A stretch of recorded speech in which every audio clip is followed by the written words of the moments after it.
Hi viewers, welcome to our channel.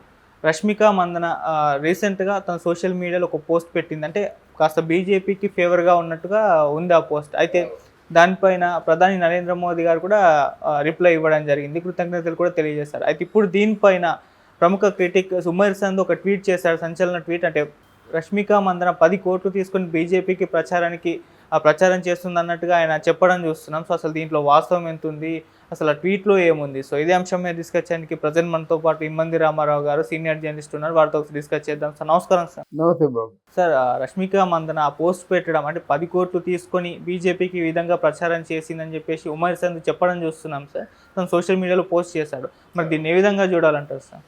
అంటే ముందు ఈయన పోస్ట్ చేసిన ఆయన నలుగురిలో కూడా నలుగురు నాలుకల మీద నానుతున్నవాడు. అవును. ఏదో ఒకటి ఒక మంట పెడుతుంటాడనమాట. ఆయన్ని అంటే ఆయన తాలూకు పోస్టులు మనం పెద్ద అంటే ఇంట్రెస్ట్గా తీసుకోవాల్సిన అవసరం లేదు. కానీ రష్మిక మందన్నకి ఒక అలవాటు ఉంది.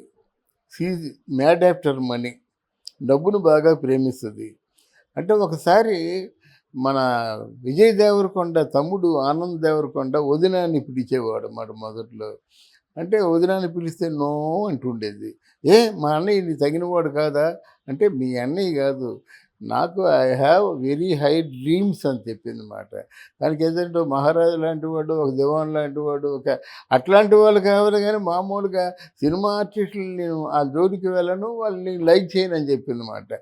అది ఒక అంటే దేవరకొండ ఆనంద మాటల్లో తెలిసిన విషయం ఏంటంటే, బహుశా దేవరకొండ విజయ్ని కూడా అందుకే అక్కడే డిఫరెన్స్ వచ్చాయి. ఆ మధ్య ఆ సమంతతో కొంచెం సత్సంబంధాలు ఉండడం ఇవన్నీ చూసి కొంచెం దూరంగా ఉంచింది. ఇక్కడ ఏంటంటే బీజేపీ వాళ్ళు ఆఫర్ చేశారు. మనకు ఆంధ్ర కంటే బాలీవుడ్లో చాలా మంచి పేరు ఉంది ఆవిడకి. ఆ బాలీవుడ్లో మంచి పేరు ఉంటే ఆ 10 కోట్లు అనేది పెద్ద ఆఫర్ కాదు. దీని గురించి ఎందుకు అలాగనుకుంటున్నారో తెలియదు మాట. ఇప్పుడు ఈ రోజుల్లో ఎలక్షన్లే కాదండి, వీళ్ళని హైజాక్ చేస్తుంటారన్నమాట. అంటే ఓటర్స్ని ఎంత అంటే రిపీట్ ఓటర్స్ని ఎంత మభ్య పెడతారంటే వాళ్ళు మాయాజాలం వేస్తారన్నమాట. ఒక్కసారి రష్మిక మందన వచ్చిందంటే ఆ మాటలతో ఉంటారన్నమాట. అలాగే కాదు, గతంలో కూడా చాలామంది అలాగ ఉన్నారు. వాళ్ళు డబ్బులు ఇచ్చి కొనుక్కొని ప్రాపగండా చేయించుకునేవారు. అంటే అప్పుడు అది ప్రత్యేకంగా కనిపించేది. ఇప్పుడు అలా కాదు, ప్రత్యేకంగా కాదు. ఒక స్టేట్కి ఒక 4-5 పెద్ద స్టార్స్ ఆ విధంగానే తిరుగుతారు. ఇప్పుడు ఎంత వాడుకలోకి వచ్చిందంటే, పెళ్ళిళ్ళైనా, పేరెంటాలైనా, సత్యనారాయణ రథాలైనా, ఏదైనా బారసాలైనా ఆర్టిస్టుల్ని కొనుక్కొని తీసుకొస్తున్నారు.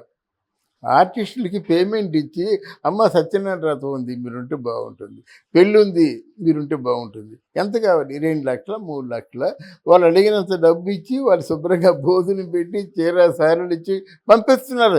అది వాడుకలో ఉందన్నమాట. ఇటువంటి టైంలో రష్మిక మందనకి ఒక 10 ఓట్లు ఇచ్చారంటే పెద్ద ఏం కాదు.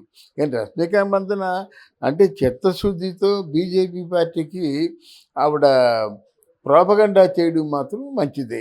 ఇక్కడ మోదీ గారిలో ఉన్నటువంటి మార్పు ఒకటి గమనించాను నేను. ఆయన చాలా మొన్న పవన్ కళ్యాణ్ ఇక్కడ మోదీకి షేవలు వేసి నమస్కరించినప్పుడు అంటే చప్పున వంగి పవన్ కళ్యాణ్కి కూడా నమస్కరించాడన్నమాట. అంటే ఇప్పుడు అంటే ఆయనకున్న భక్తి, ఆ విశ్వాసాలు అట్లాంటివి అన్నమాట. అందువల్ల పోస్ట్ చేయొచ్చు, అమ్మ మా పార్టీకి నువ్వు చాలా కష్టపడి అంటే ప్రాపగండా చేసావు కనుక ధన్యవాదాలని. ఒకవేళ ఆ పోస్టే చేయలేదనుకోండి, ఇంత కష్టపడ్డాను, ఎవరైనా ఒక్క లెటర్ నా గురించి మాట్లాడారా అంటారు కదా. ఆ అవకాశం ఇవ్వకుండా ఆయన పోస్ట్ చేశాడు. అంతేగాని రష్మిక మందన వలన ఏదో పెద్ద ఉరిగిపోయిందని లేదు. ఈ రష్మిక మందన ప్రచారం చేసినా మోదీ గెలుస్తాడు, చెయ్యిపోయినా మోడీ గెలుస్తాడు. కాదంటే మునపటి కంటే సీట్లు తగ్గుతాయి. మునపటి కంటే ఇండియా మన చైర్మన్ ఎవరు, మన రాహుల్ గాంధీ గారికి ఫాలోయింగ్ పెరిగిందన్నమాట. మునుపు వచ్చినన్ని సీట్లు రావు, ప్రైమ్ మినిస్టర్గా వస్తాడు కానీ అన్ని సీట్లు రావు కనుక కొంచెం వాళ్ళకి టెన్షన్ ఉంటుంది. బట్ రష్మిక మందన గురించి ఈయన ఎవరో పోస్ట్ చేయడం చాలా సిల్లీ థింగ్ అన్నమాట. చాలా సిల్లీ థింగ్. ఏదో ఒకటి మనం ఎప్పటికప్పుడు ఏదో వైరల్ అవుతుండాలంటే ఆలోచనతో పోస్ట్ చేసిందే కానీ అక్కడ రష్మిక మందనకి పెద్ద ఆశ్చర్యం లేదు, వినే ప్రేక్షకులకు కూడా ఆశ్చర్యం లేదు అన్నమాట. సార్ అంటే రష్మిక మందన ఏదో క్యాజువల్గా అలా తను అనిపించింది పెట్టిందేమో, దానికి 10 కోట్లు తీసుకుంది అని ప్రచారం చేయడం అది అసలు నిజం ఉందంటారు? అంటే మీరు కూడా నిజం ఉందని అంటున్నారు, ఏదో సరదాగా పెట్టుండొచ్చు కదా. అంటే ఇప్పుడు నాకు తెలిసిన మేరకు 10 కోట్లు అంటే పెద్ద కాదండి. 10 కోట్లు ప్రచారం 10 కోట్లు అంటే పెద్ద కాదు. ఇప్పుడు జగన్మోహన్ రెడ్డి ఆయన నమ్మకస్తుడికి ఎన్ని కోట్లు పెంచాడంటారు? మరి ఎంతెంత ఇస్తే ఇన్ని వందల కోట్లు, ఇన్ని వేల కోట్లు అవుతాయి? ఒకసారి లెక్కేయండి. ఒకసారి 500 కోట్లు బయట పడేశారు. అలా బంగారం కొన్నారో, లేకపోతే మనిషికి ఒక 1,00,000 రూపాయలు ఇచ్చారో, ఏమి ఇచ్చారో మొత్తానికి 500 కోట్లు బజార్లో పారేసినట్టే కదా. ఇలా 10 కోట్లు అనేది నా దృష్టిలో పెద్ద ఆశ్చర్యకరమైనది కాదు. ఆయన తాలూకు ఏదో ఒక స్టేట్మెంట్ వైరల్ అవ్వడం కోసం చేసే ప్రయత్నంలో ఇదో ప్రయత్నం, కానీ ఎవరికి ఆశ్చర్యం కాదు. ఎందుకంటే పెద్దవాళ్ళకి కానీ కొంచెం పెద్దవాళ్ళతో సహా అంటే వాళ్ళతో అంటే ఆ ప్రచార కమ్యూనికేషన్ అవకాశాలు ఉన్న వాళ్ళకి కానీ పెద్ద ఏం కాదు. ఇది 10 కోట్లు ఏముందండి. సార్ ఇటు ఉమర్ సంధు గురించి ఏం చెప్తారు సార్? అంటే మామూలుగా ఇటువంటి విషయాల్లో ఆయన ఎప్పుడు ట్వీట్లు చేస్తుంటారు సినిమా ఆర్టిస్టులకు సంబంధించి. అంటే జనం బాగా ఎడిక్ట్ అయ్యారండి. పాన్ బరాక్ తింటి ఉన్నట్టుగా. అది అనారోగ్యం తెలిసినప్పుడు కూడా గుట్కాలు తింటారు కదా. అదేనా ఉంటే స్టేట్మెంట్ ఉంటే చదవకంటే ఉండలేరు, దాన్ని ఇంకా వైరల్ చేయకంటే ఉండలేరు. ఒక్కొక్క సీజన్ అది. మా చిన్నప్పుడు హిందూ నేషన్ అనే పత్రిక ఉండేది. ఒకసారి మొత్తం సినిమాలో ఉన్న సీక్రెట్స్ అన్నీ బయట పెట్టేది.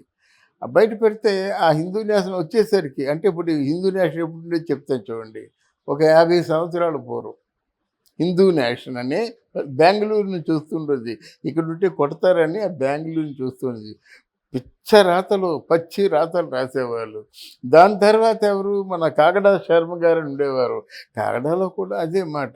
అసలు ముందు దెబ్బలు తిన్నోడు కాగడా శర్మే. మంచి యోగ్యుడు, మంచి సంస్కారి, మంచి చదువరి. ఒకసారి పొరపాటున కృష్ణ కుమార్కి ఎన్టీ రామారావు గారికి పెళ్లి జరగబోతుంది రాశాడు. రాస్తే అప్పుడు ఎన్టీ రామారావు గారు కాగడా శర్మను పిలిచి, mister Sharma, I can kill you by 150 rupees. అదేంటి సార్ అంటే, ఏంటనుకుంటున్నావు? I can kill again I'm telling you, I can kill you by 150 rupees by submitting the brake failure certificate అన్నాడు అన్నమాట. ఇది మాకు కొందరికే తెలుసు. నిన్ను 150 రూపాయలతో చంపేస్తా. ఎలాగా? ఒక బ్రేక్ ఫెయిల్ అయిందనే సర్టిఫికేట్ సబ్మిట్ చేసి చంపేస్తా. మైండ్ డీడ్, జాగ్రత్తగా ఉండు.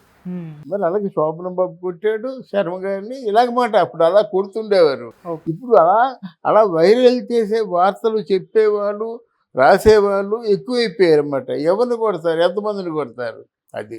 బట్ ఒకటి ఏదేమైనప్పుడు కూడా జర్నలిస్టు సాధ్యాసాధ్యాలని గమనించి ప్రజల తాలూకు గుండె చప్పుడు మాత్రమే వినిపించాలి. అప్పుడే ఆ జర్నలిస్ట్ చెప్పిన దానికి క్రెడిబిలిటీ ఉంటుంది. బయటకు పారేస్తారు అంతేగాని పెట్టరు. అలాగే ఫ్రెష్గా ఎవరైనా ఉన్నారనుకోండి తమిళనాడులో, వాళ్ళు పెట్టుకోవచ్చు. అంటే ఇండియాలో ఎక్కడైనా ఉండొచ్చు. కానీ రోజా ఏంటంటే ఆ నోరు పారేసుకునే తనం, తర్వాత ఏమో అక్రమంగా సంపాదించేయడము. అక్కడ ఉన్నటువంటి రోజా మొగుడు పద్మశాలి. తమిళనాడులో కూడా కొన్ని ప్రాంతాలు, తండ్రియార్పేట ఇవన్నీ ఉన్నాయంటే పద్మశాలీలు ఎక్కువగా ఉన్నారన్నమాట.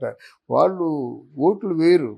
ఎందుకు వేరంటే సెలవుమని అలాంటి డైరెక్టరు అలాంటిది ఈరోజు మామూలుగా చేతులు కట్టుకొని నించునే పరిస్థితి వచ్చిందన్నమాట. నీ వల్ల కాదు అంటారు. కానీ తమిళనాడులో ఆవిడ రాజకీయాల్లో జోక్యం చేసుకునే అవకాశమే లేదని నాకున్న పరిజ్ఞానం మేరకు చెప్తున్నాను. Okay sir, thank you so much. Thank you.